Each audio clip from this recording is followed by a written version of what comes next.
Европа за мен. Ефир за политиките, правата и ценностите в Европейския съюз. Финансовата подкрепа на Главна дирекция комуникации на Европейския парламент. Има много критични заключения за състоянието на затворното дело в България от Международната комисия против изтезанията. Очаква се Европейския съюз по правата на човека да се произнесе с така нареченото пилотно решение, което обобщава проблемите в тази област. Това каза преди дни правосъдния министър Христо Иванов. Той предупреди, че това, че в съда в Страсбург са преценили, че има твърде много жалби срещу България, означава лош имидж за страната ни, за който пък припомням аз, ще трябва да плащаме и компенсации. На този фон служителите в местата за лишаване от свобода излизат днес на национален протест, след като точно месец протестираха символично. За тези проблеми, пречупено включително и през европейските стандарти, ще говорим в следващите минути. Европа за мен. Ефир за политиките, правата и ценностите в Европейския съюз. В студиото ни е заместник министъра на правосъдието Марин Вачевски. Здравейте, господин Вачевски. Както се казва, вие сте човек от системата, нали така? Да, разбира се. Как ви изглеждат сега проблемите от страната на администратора, на човека, от когото очаква да ги решава?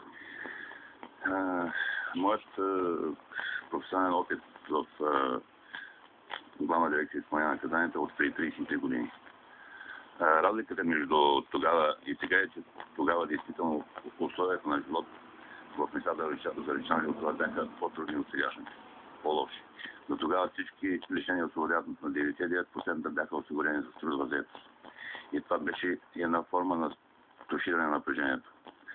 Сега се правят много неща, за да се подобрят условията на живот. Защото това са условия, в които и самите надзиратели работят. И те са трудни и напрегнати.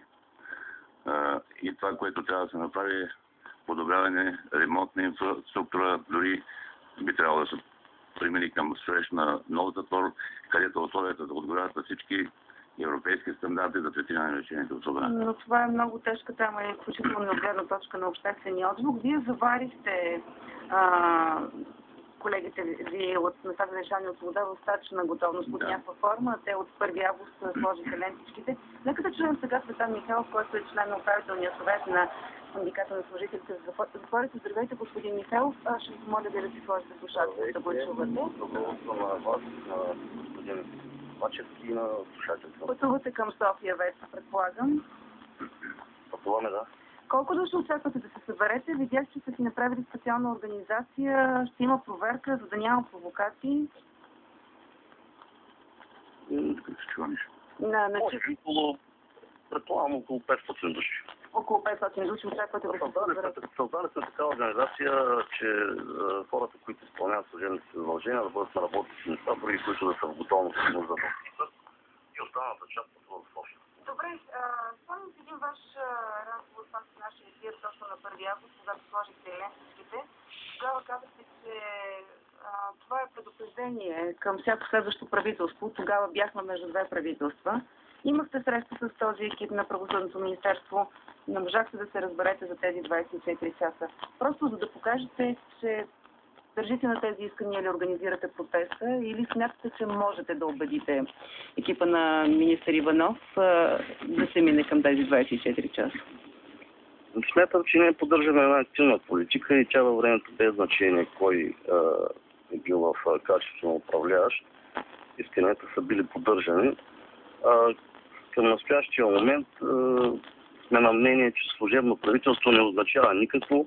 Напрежението е ескалирало до такава степен, че все пак всяко нещо си има граница, нашето търпение също.